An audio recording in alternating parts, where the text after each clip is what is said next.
pioneer who traveled west on the Oregon Trail. I was an adventure seeker trying to see what I could find in California. Our travels started in Independence, Missouri in 1840. It was a long, hard journey that tested our strength and endurance. Many people and families traveled with us on the journey. There were poor and wealthy people, adventure and fortune seekers, Mormon pioneers, Oregon pioneers, and gold rushers. They all had different reasons for coming west, and some of them were escaping economic depression, escaping diseases, people in a hurry to get to the west, people seeking freedom from real or imaginary oppression, seeking adventure, trying to find a fortune, or trying to basically just get a better life.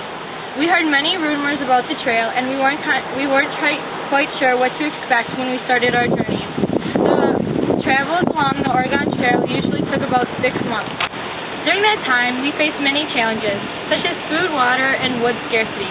Crossing the river with wagons, family, and cattle was another challenge that we had to face. Fighting off Indian attacks and trying to avoid conmen was a big obstacle, but many times we were able to get around it. But the trip was not all bad. It also was good. It was the best way to get west with our families, and it was the most practical way to get across the country without having to trek through the mountains. For those of us who went all the way west and never turned back, it was a huge accomplishment.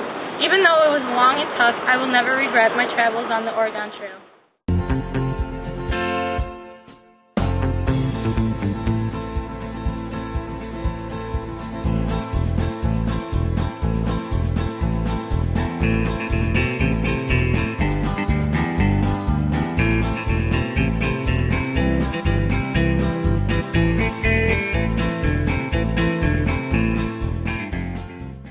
And I'm a cowboy. I'm currently on my way to the west with my family and my cattle. I've seen many different people along the way. Some are just going for adventures, but not many. Most of us, like me, are going west because of the booming cattle industry. There are others, though, that are Confederate soldiers who are going to escape the Reconstruction in the South, and some are just trying to avoid slavery. Most of the people that we have run into are just like us, though, going for the cattle.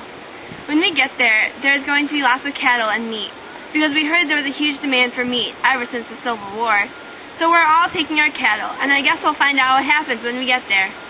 Sometime when we get there, we can get $25 to $125 per head of cattle. We are also hopefully have a better life and more cattle.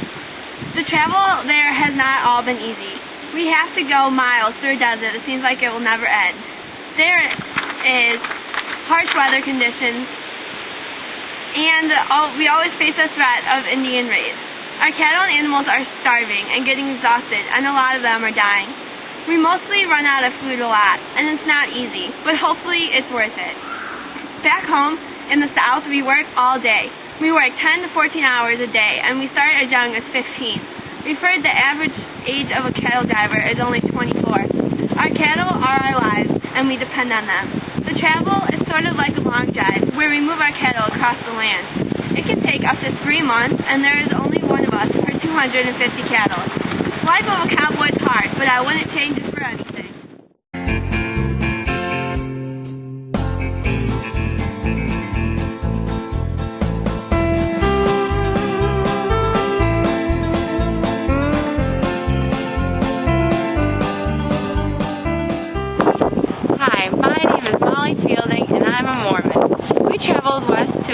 Religious persecution. I grew up in Palmyra, New York, and was taught by the Mormon missionaries. There I was baptized and converted. With my husband, we moved to Cincinnati, Ohio to be with the saints.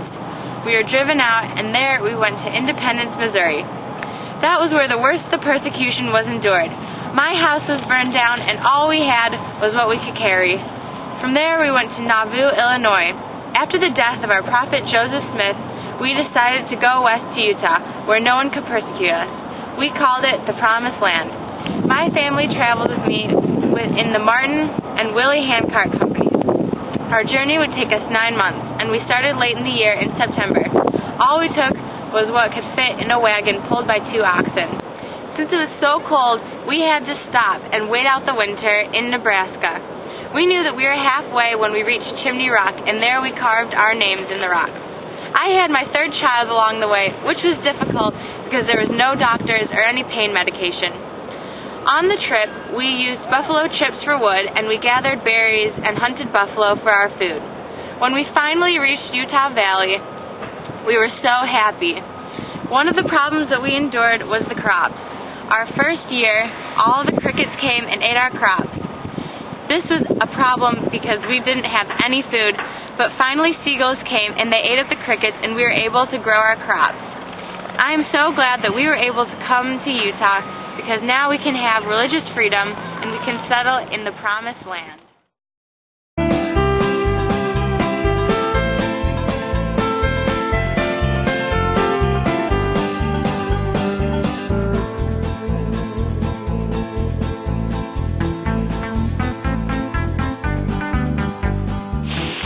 My name is John Booscroft, and I went west for gold. When I got word that there was gold in California, I left my home in Virginia to pursue my dream of becoming rich. The journey to California was very difficult, but I was strong. I traveled on the Oregon Trail with some of my friends.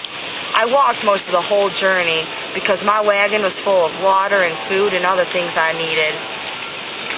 We had to overcome a lot of obstacles, like river crossings, bad thunderstorms, and cholera. My friend died of cholera, and it was so sad, but I had to keep moving on. I had to come over all these obstacles just so I can get rich in California. When I went to California, everyone had gold fever. I think about 90,000 other miners came about that time in 1849. Life in our little boom towns wasn't very easy either. I made as much money as I could mining, and I made more money than I would have if I stayed in Virginia, but it still took a lot of my money just to live in those boom towns. It cost a lot of money just to get a good meal. I had a lot of freedom in these boom towns, and this pure freedom was great. A lot of women also lived in these boom towns, but not as much as you would have think. A lot of these women made a lot of money because they were paid for their good labor that they did. They wouldn't have been paid the same back east. We all ate a lot of bread and beans because it was the most available. Sometimes we would get game, but I stuck to my beans and pork diet. Everyone in the beginning of 1849 was making a lot of money, but as the gold dwindled, so did our profits. More people came to work, and it got even harder. At the beginning of my efforts to find gold, I found a good amount of fortune in just a few days, but by the end, it was taking me months just to find the same amount of profit. So, at the beginning, I could sift my plate through the river and find gold fairly easily, but by the end, I was working months and years just to come up with a little bit of profit, but not as much as before. A lot of my good buds went back east to rejoin their families they left, but I myself decided to stay and not give up. I always said to myself, one more year, just one more year, and I'll stick it out. And I never really got what I wanted. And I always have been disappointed year after year. I plan to stay in California until I find a lot of gold and a big fortune, or if I die trying.